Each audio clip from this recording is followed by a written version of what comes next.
You're watching Sports World Have Your Say. Bolton midfielder Fabrice Muamba remains critically ill in intensive care in hospital after suffering a cardiac arrest and collapsing on the pitch at White Hart Lane on Saturday, midway through Bolton's FA Cup quarter-final against Tottenham. There were stomach-churning scenes as he was resuscitated on the pitch. I've got England Ladies International Sue Smith with me from Sheffield this week. Let's welcome Don, a Spurs fan, to the conversation, and Martin, an Arsenal fan who joins us from Norway. Don, let's start with you. I think you were at the game yesterday. Just tell us what it was like to be there witnessing those scenes.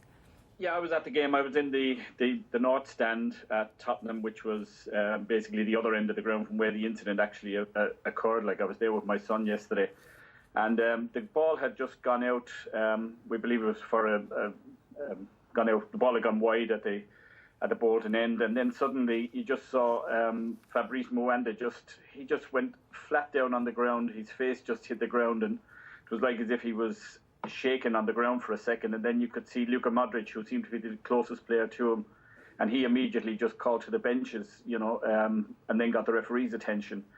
And I think everybody realised straight away that there was something seriously wrong, because there was absolutely nobody near him, and there was, for a second or two, there was an eerie silence in the ground, I think, once people started to realise what was actually happening, And then as they were doing you could see them doing CPR eventually on him, all the medics were there and doing the CPR, and then everybody just started calling out Muamba's name, like Fabrice Muamba, and it was just, the atmosphere was fantastic from both sets of supporters. And then obviously they took him off the pitch on the stretcher, and again the applause as he went off the pitch was deafening, because I think who you support, what you are, goes out the door in a situation like that. You realise that something serious was happening.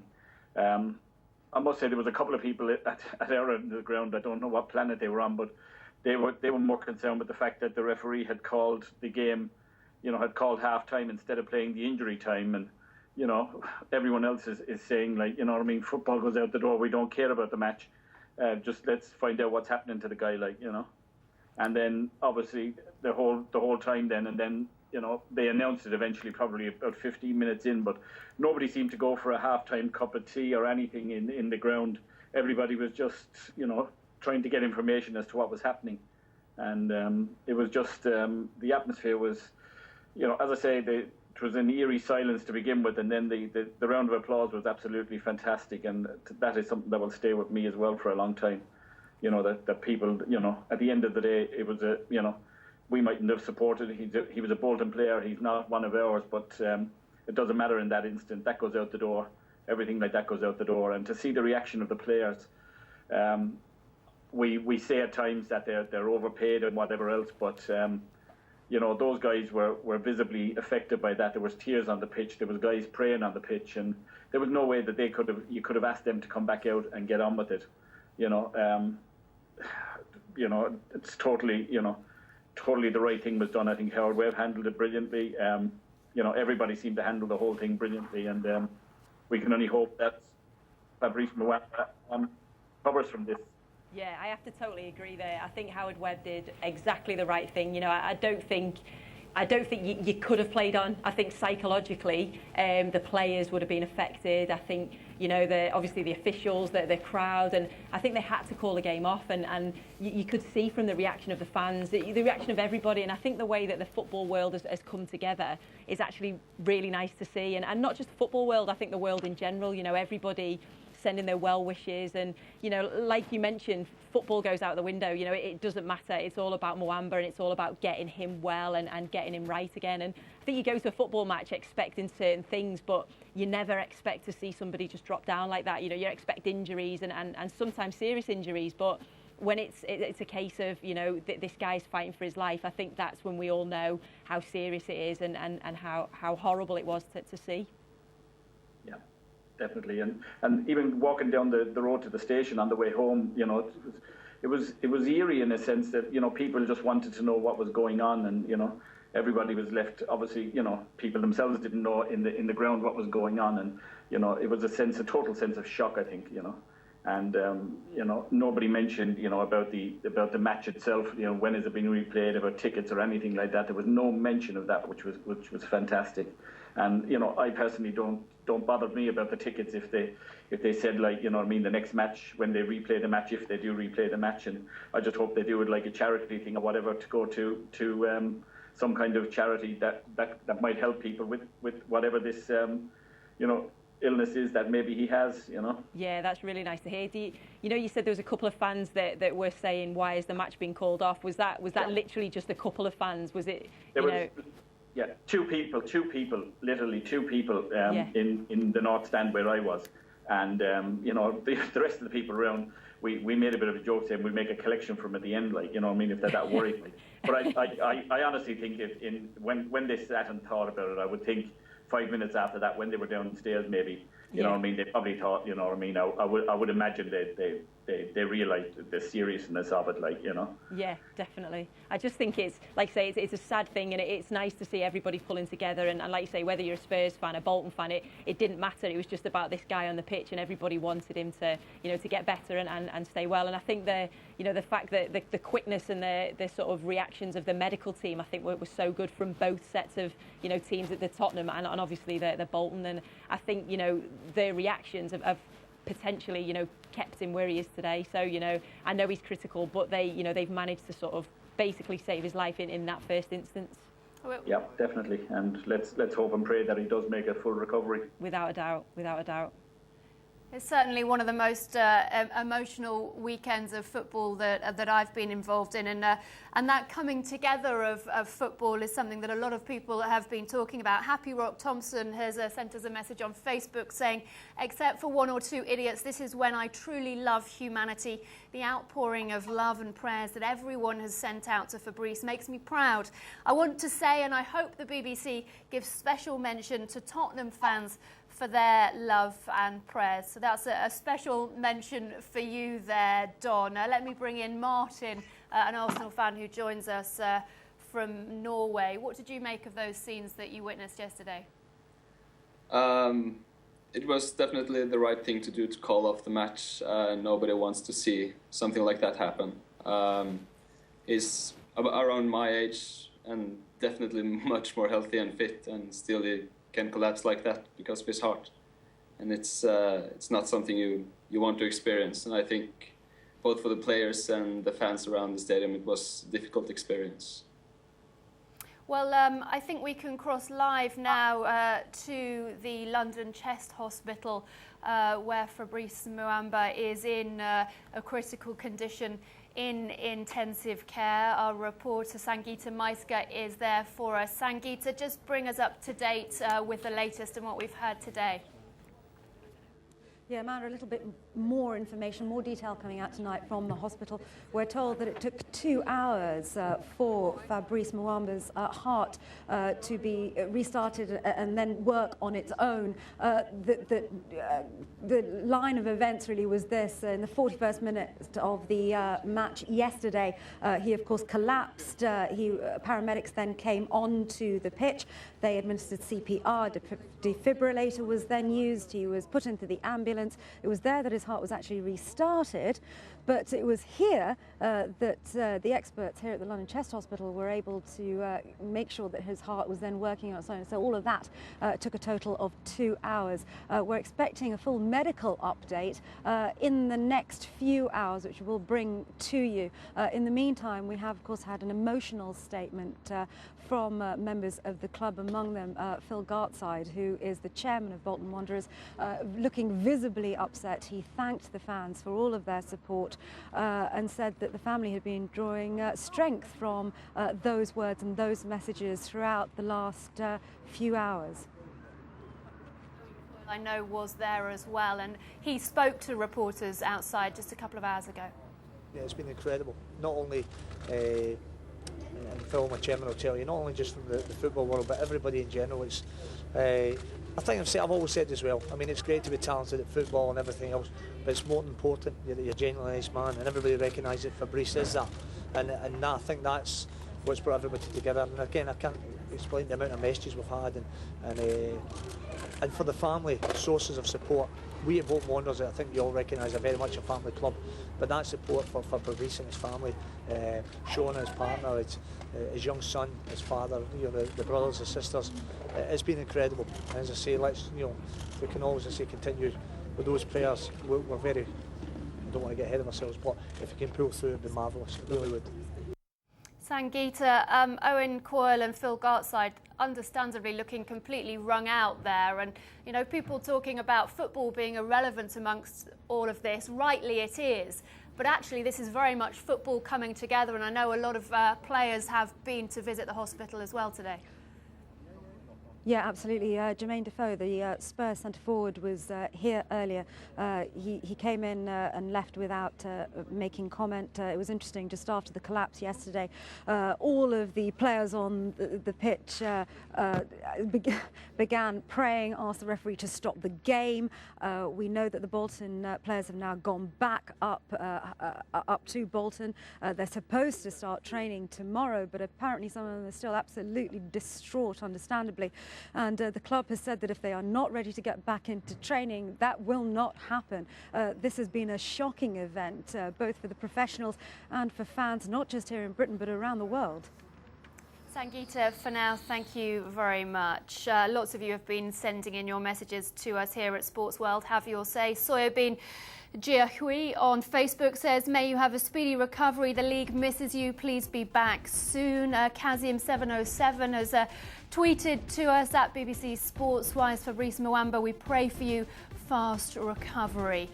Please do keep your messages coming in, and if you've got any questions for the medical team, we'll be talking about the provision made for testing of footballers and professional athletes. Please do send your messages in. We're going to be carrying on the conversation here on Sports World. Have your say in just a couple of minutes.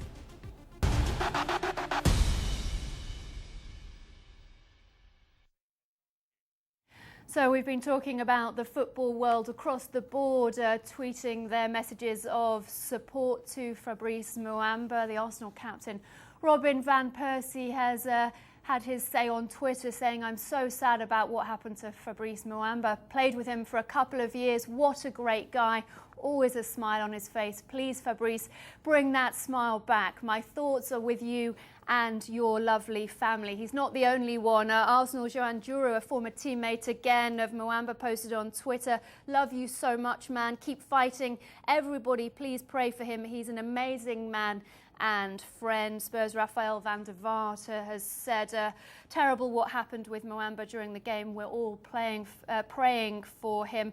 And Jack Wilshere, who played with Muamba at Bolton, says, I'll never forget my first day at Bolton. Fab showed me around and basically looked after me. A leader and a genuinely nice guy.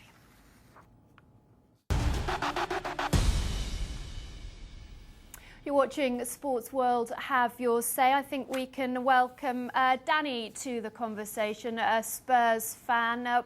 What did you make of those scenes yesterday, Danny? I think one of the most emotive and gut-wrenching days that I've ever seen in football. Certainly, it puts things in perspective. Before the game, the fans are really excited about watching the FA Cup, and it comes up magic anyway. But on the 40th minute, there was this incident which looked kind of like an injury at first, and then there was a sense around the ground that actually something really serious had happened.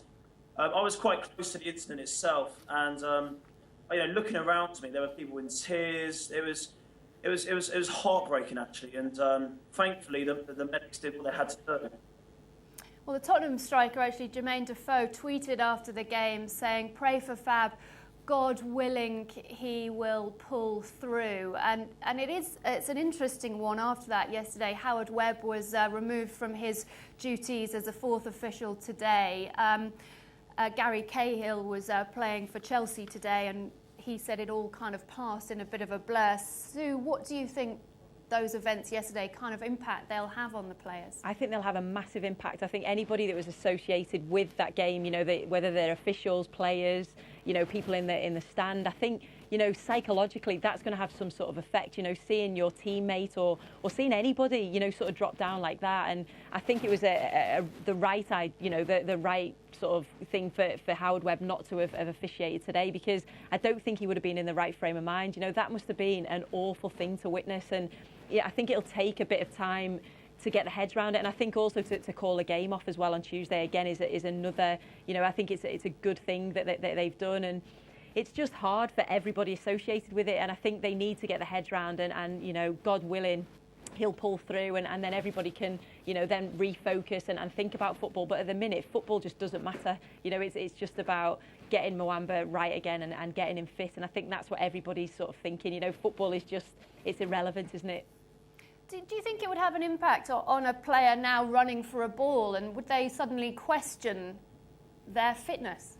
Do you know, I think every player, you know, even myself, I think everybody that plays at any sort of level, I think now are questioning, like, you know, I'm fully fit, I do everything right, I do all my training, I eat all the right things. You know, could I have a heart defect? And I think that's where, you know, the whole screening things comes into place, and, you know, should we be screened more regularly and things like that. And I think every player must question themselves now. So, yeah, it's tough because you do everything right, but, you know, if you've got a defect that isn't picked up, then, you know, potentially, yes, that there could be some sort of worry, because it seems like that Muamba didn't have any sort of ill effects before the game. Didn't seem like he suffered from any sort of chest pains, or, you know, he didn't feel ill, and that's, you know, that's scary. I think from anybody, probably not even, you know, a professional level, from players that, you know, just play on the park. You know, it must be, you know, very fearful, I think. Well, let's welcome Kevin Small to the conversation. He joins us on the phone, who was Fabrice Muamba's first football coach when he came to the UK. Kevin, something that keeps popping up is that Fabrice Muamba was one of the fittest footballers there is. He was. He was the first to train, and he was the last one off the training pitch. And if anyone can pull through this, it is Fabrice, because he is a fighter. What can I say? He loves the game. When he first joined me, I was running a team called Phoenix Youth, and the first thing I said to him is, "What's your ambition?" And he said, "I want to be a professional footballer," and that is what he's achieved. So I know he can pull through this. And one of the things, another one of the things a lot of people are saying, not necessarily the most famous footballer, but he is one of the most popular, the most humble players around. Oh, he is. I had him when he was young, and he done some skill that the other players couldn't even do. They tried, they couldn't do it. Fabrice took time out and he tried to show him what he could do. He had so much talent that the other players used to just stand there and watch. And you're thinking, he was 12, I think, when he was with me. And he put his time out to help other people, to show them what he can do. He had time for everybody. I think that's come out quite a lot. They've said that obviously he's a great footballer. Maybe he isn't as well known as some of the other players, but he is, like you say, a genuinely nice guy. He's always got a smile on his face, and like you mentioned, he was always prepared to help, even at that early age. And I think that's probably why it's affected a lot of the professional players as well, knowing what such a nice guy he is. And I think that's why there's been so many tributes, on Facebook and on Twitter from his fellow professionals. Yeah. It's like if somebody scored an own goal on our team. He gets behind them, he gets them back up, he gets the team motivated. He is a genuine, lovely guy, an excellent player. So anything like this, I know Fabrice is a fighter. He will come out of this, and hopefully he will be back playing a game that he loves and helping other people along as a person he is. Kevin, thank you ever so much for your time. As you say, he's a fighter and certainly fighting very hard in the hospital from the reports that we've heard. Let's welcome Dr. Ralph Rogers to the conversation, a former doctor at Chelsea, a consultant sports physician. Thank you for joining us. We have to praise all the medical staff around the game yesterday for their quick action, don't we? Absolutely. First of all, I'd like to say my thoughts do go out to Fabrice and his family. But The second thing is just that I thought the medical team performed heroically. I thought they were very good directly on the pitch. I've been in England since 1997, and I've seen the improvement in sports medicine, and how they demonstrated themselves yesterday was superb, absolutely superb. Yes, it's a point that actually a lot of people have been picking up on in the messages that they've been sending to us. Amadou Diallo says, I hope and pray that it will never be in Sierra Leone, because we could have lost the player. Good one to the medical team and everyone involved in helping Fab. And it is a case, a lot of people pointing to the Petr Cech incident at Chelsea, and Jose Mourinho complaining that he had to wait for half an hour for an ambulance before he was taken to hospital, that actually a lot of strides have been made in the last few years in England in that direction, haven't they? Yes, I wasn't there obviously during that period, but yes, in each case, and I'm sure even in this case, there'll be lessons learned. I've been on the phone all morning with colleagues throughout Europe and the United States, and we've all looked at this and see how we can do this a little bit better. So there's always lessons to be learned. And despite the fact that these guys did an excellent job, I'm sure there will be more lessons to learn. Well, let's welcome Dave Carolan to the conversation as well, a fitness and sports scientist who's now working with Colchester. What strides have you noticed in the last few years, Dave, about the progress that's been made? Well, I'd just like to echo the thoughts.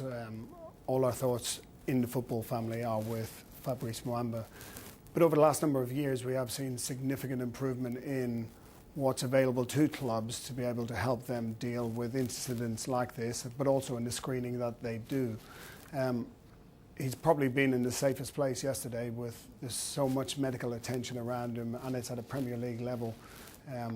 They will have had teams there, especially trained for all of this. But over the last number of years, we've had the range of tools available to us increase. We now use saliva testing on a weekly basis with players to look at markers for overtraining and for stress within their body. We take monitoring their fitness on a daily basis very, very seriously. We will track live with heart rate data during their training to see whether the levels of training are the right intensity. So with that type of technology available to us, it's only helping to make sure that we train the players at the correct level. But these are elite athletes, and they are being pushed to the nth degree in terms of increasing their performance. Across Europe and across the world, conditioning coaches will be looking to improve the fitness of their teams to gain a competitive advantage. And within that, we will look at what tools are available to us to not only help the players in terms of their performance, but also maintain their health as well. Okay, Dave, we've had lots of questions coming in. Michael in Uganda has said on Facebook, if he recovers from this attack, will the FA ever allow him to play again? Ansel in Trinidad says, how detrimental is the use of sports energy drinks for the modern day sportsman? That's just some of the questions we're going to be asking here on Sports World. Have your say in a couple of minutes.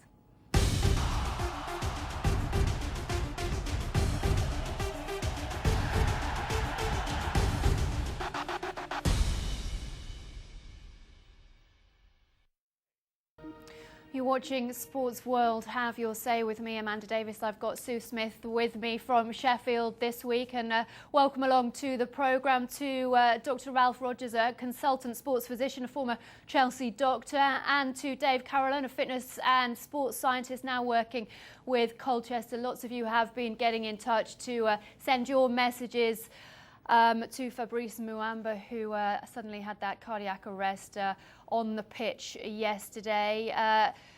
Twebazi in Uganda has sent us a message on Facebook saying, how often is a medical checkup carried out? I think we never learned from Mark Vivian Foe's death. Sue, I suppose let's put that to you. How often are medical checkups carried out, and what do you have to go through? Yeah, well, I actually spoke to the England doctor, the ladies' England doctor, because I know that we get screened, but the last time I think I was screened was probably 5 or 6 years ago. And it was basically just like an ultrasound of our heart just to check that everything was okay. And the majority of the players came back fine, but one of the girls actually had a hole in her heart. So she needed an operation, and she's fine now and she's back playing for England. So that was fantastic for her, that the fact that they found that, and she had no symptoms other than after this screening they found this out. So it was quite a shock. But regarding the Premier League players, I'm not sure if they have them regular. I know that Muamba was part of the England under-21s team, so being part of an international setup, he definitely would have been screened. But was that when he was under 21? You know, has something developed since then? I'm not too sure, because the doctor also said that certain conditions can be, you know, not traced in a sort of ultrasound test like that. Dr. Rogers, do you think players are tested enough? That's one of those very interesting questions, and it's debated throughout the world. I know the Italians have a different idea than the United States, and the United States has a different idea than what we do here in England. Are they tested enough? Well, what are we testing for? I mean, as we already know, Fabrice has been tested.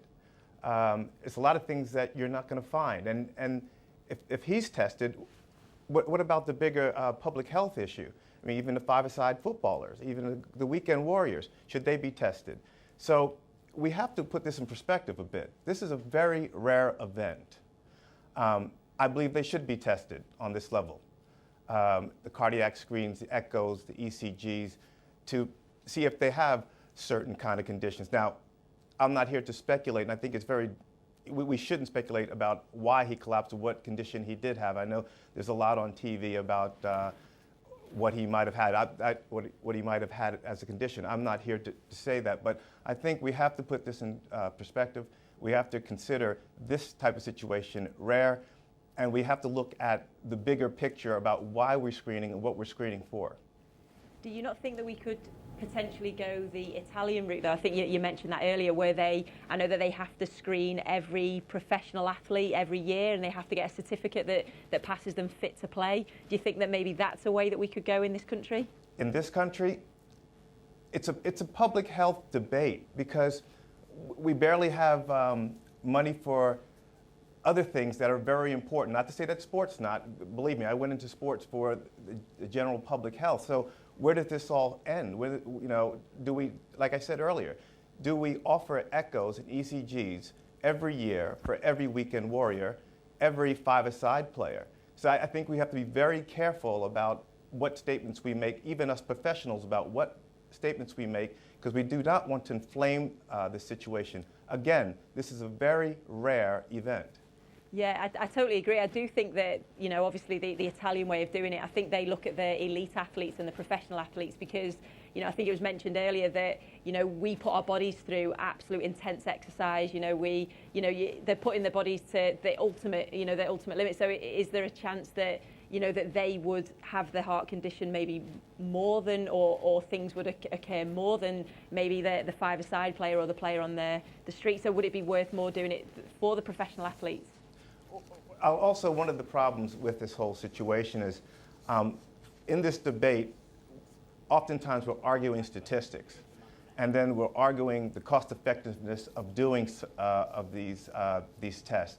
So my gut feeling is that maybe on this elite level, and for a lot of, without sounding callous, economic reasons that you do these tests. But then, as a physician, again, I can't not stress that there's a broader public health debate to be had here. And do we offer this to everyone? And can we afford for everyone to have this? Because exercise is very important for everyone. I think that there is some research that was done by the Italians that suggested that professional athletes are twice as likely to suffer from cardiac arrest. But something that seems to have come up again and again and again in the last 24 hours is that actually Fabrice Muamba was one of the fittest footballers on the pitch. This is what Steve Bruce, who was manager at Birmingham City when he signed Muamba, had to say.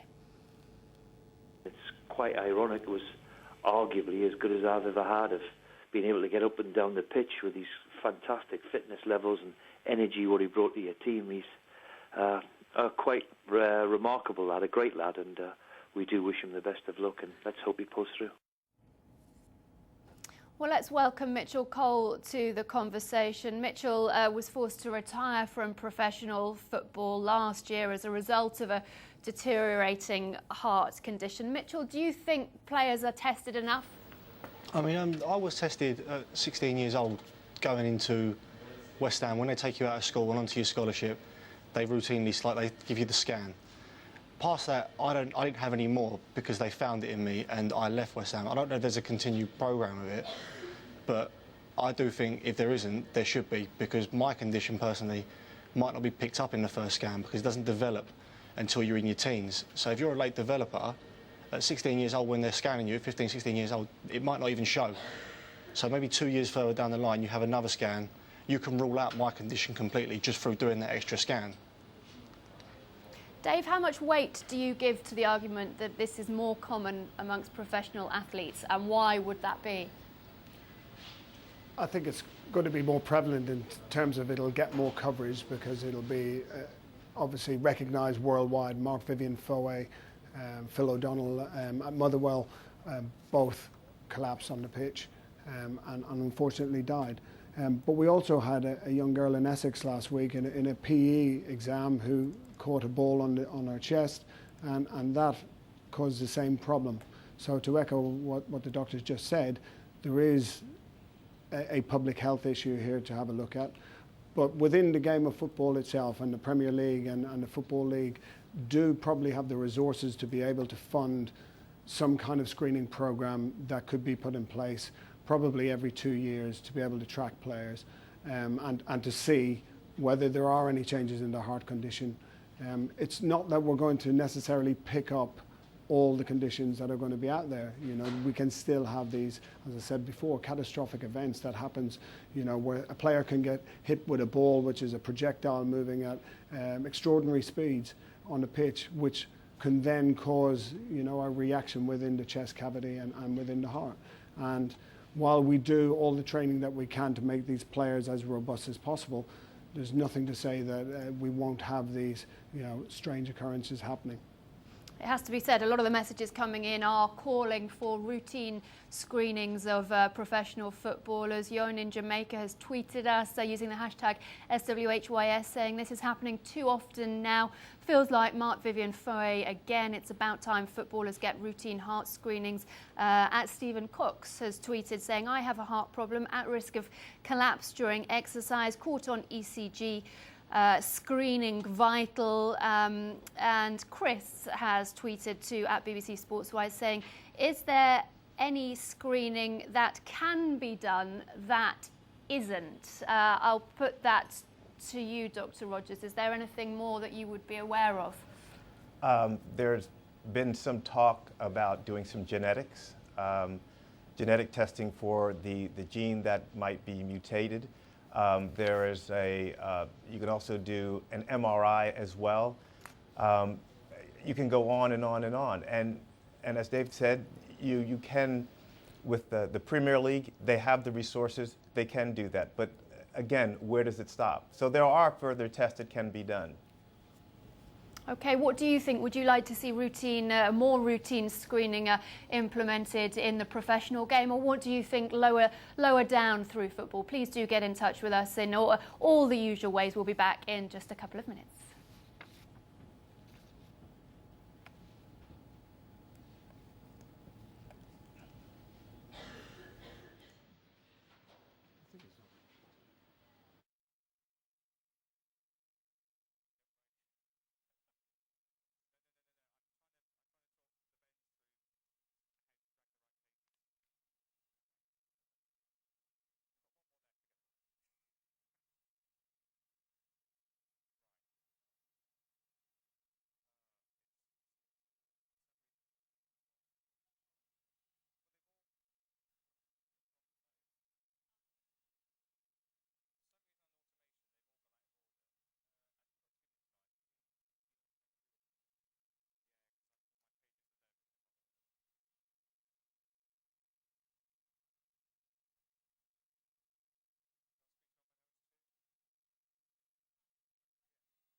Welcome back to Sports World. Have your say. Lots of you getting in touch, sending your messages to Fabrice Muamba. Josephat Chimpapi says, I pray that Fabrice fully recovers quickly. It's so terrible. I'm very upset. The way it happened is sickening. Joe J.M. James says, we're all praying for you. God is in control. Let's put faith in Almighty God. Humphrey Shams in Zambia on Facebook says, get well soon. I think screening of players is not good enough. There is need to improve in order to secure the lives of players. Very sad indeed. I've got Dr. Ralph Rogers with me, a consultant sports physician, and Dave Carolyn, a sports and fitness scientist who's currently with Colchester. I think we can welcome Ijaz as well, a Manchester United fan who joins us from Pakistan. Ijaz, what did you make of what you've seen over the last 24 hours? First off, I was shocked a little bit because I play football and I watch football, and I also like Fabrice Muamba is one of my first picks for everything, for my fantasy league and for Football Manager, because he's a footballer that gives 100% every time.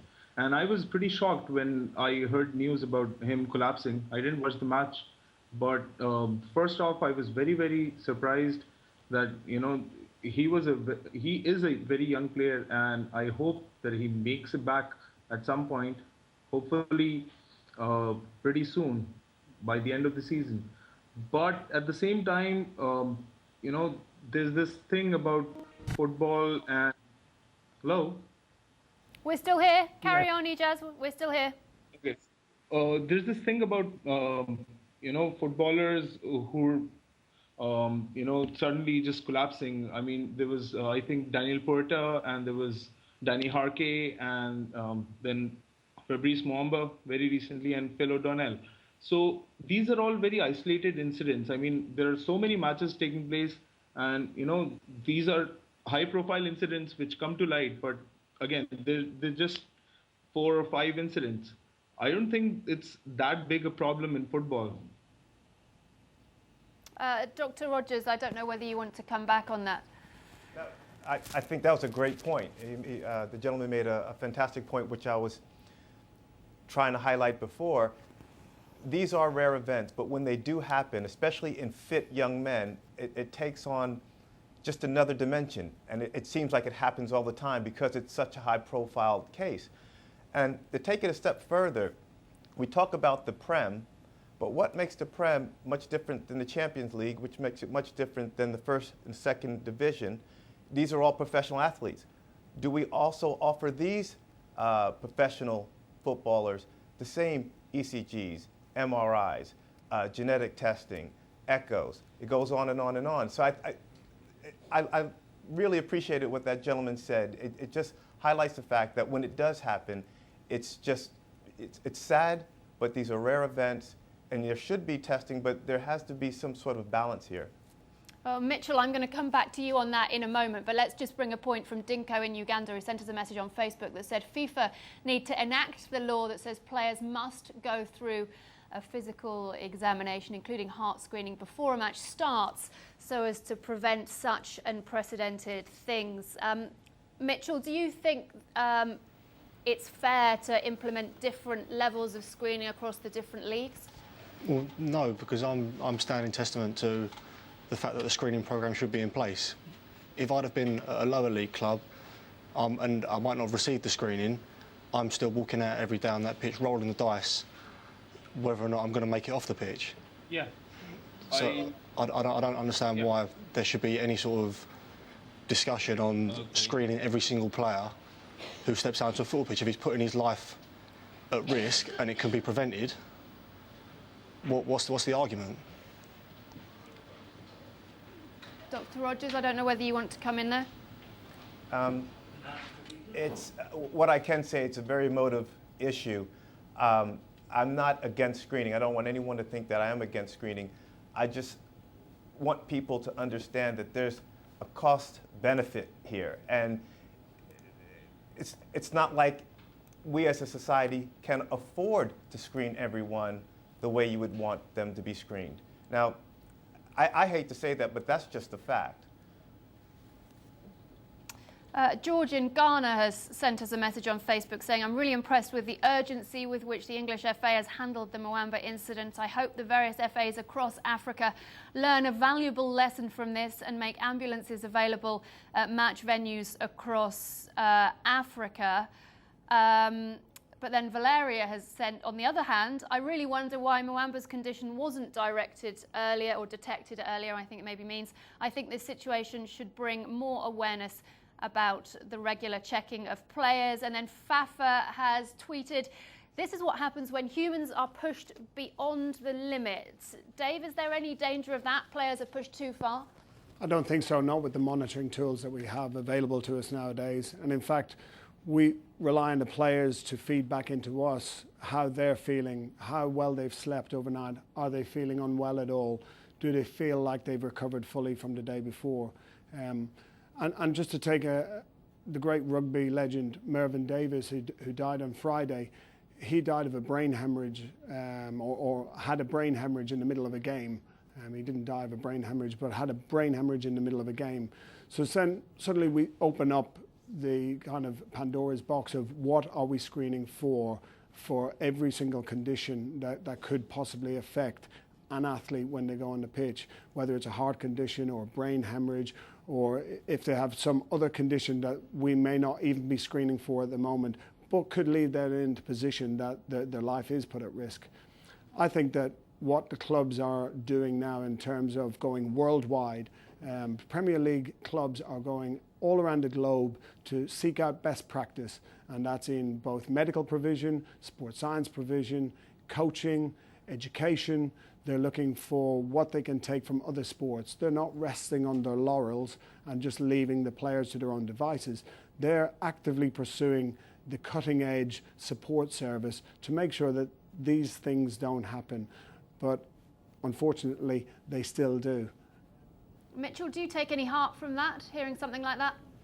Yeah, I mean, I understand there will be freak mistakes and accidents that will happen. But like I said, I'm sitting here from my personal point of view of that I am now not playing football because my heart was caught on a screening. But it could have been missed, and if they'd have done another screening, they would have picked it up for my own condition. I know there will be conditions out there that might not be picked up from screening, I understand that's what the doctors are saying. But you will prevent people playing sport with my condition through heart screening. Matt Cox has asked a question. I'll put this one to you, Mitchell. I'm interested to find out how intense is the pre-match medical and when do players take part in this? Minutes, hours or days before kick-off? I'm not really sure there is such thing as like a pre-match medical. I mean, if you feel that you're ill, then you go speak to the doctor or the physio. But otherwise, there's not really a question asked whether you're fit or not. If you tell the physio or the doctor if you're not fit. Dave, is that right? Should it be left to the players? Because the players are going to want to play, aren't they? Well, the players, in terms of a medical, they won't undergo a medical before a game. We'll take them to the ground probably an hour and a half before kick-off.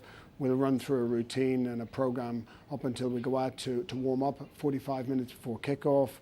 That will be a regimented pre-match warm-up.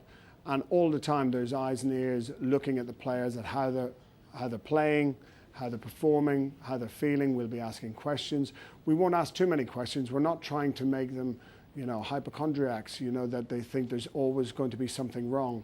And we've got to be careful that we don't start throwing the baby out with the bathwater in terms of we suddenly now become hypersensitive to these conditions. Already within the Premier League and the Football League here in England, all young players are screened. I definitely think we should look at having additional screening, and I'm sure there will be a call for that. But unfortunately, if we're to bring that in, we've got to make sure we're looking for the right things, and that's where medical experts should be brought in to advise the FA and the Football League and the Premier League as to what the best way forward is for this type of screening. It's certainly got a lot of you talking. Paul on Facebook, these guys are very well paid. They must be heavily insured as valuable assets. Surely it's in the interests of the insurers to fund the screening in one way. In Finland, says England should copy Italy. Players should be tested yearly to ensure they are fit. But let's go back to where we began this discussion, which is with the Bolton midfielder Fabrice Muamba critically ill in intensive care, and Bolton fans have been gathering outside the Reebok Stadium. This is what they had to say earlier on. Other people have been over here, United fans, City fans, and it's just about joining together and just hoping the best for Muamba. You know, a lot of my mates say, you know, he's one of the best prospects we've had in here for years, and you just hope he pulls through. You know, you just hope he pulls through, and you know, nobody wants to see anything like that happen to anyone. That was some of the views of the fans. Louis Saha, the Spurs player who was at the game yesterday, has tweeted, "It was hard to sleep after the Muamba scene. These are the things you remember that change you forever." Hashtag lot of love, Fab. And Spurs defender Kyle Walker has tweeted, "Doesn't matter who you support, doesn't matter if you aren't a football fan, doesn't matter if you aren't religious, pray for Fabrice Muamba." And that is the overriding scene. We all send Fabrice Muamba our very, very best wishes. Thank you all for getting involved in this week's Sports World. Have your say.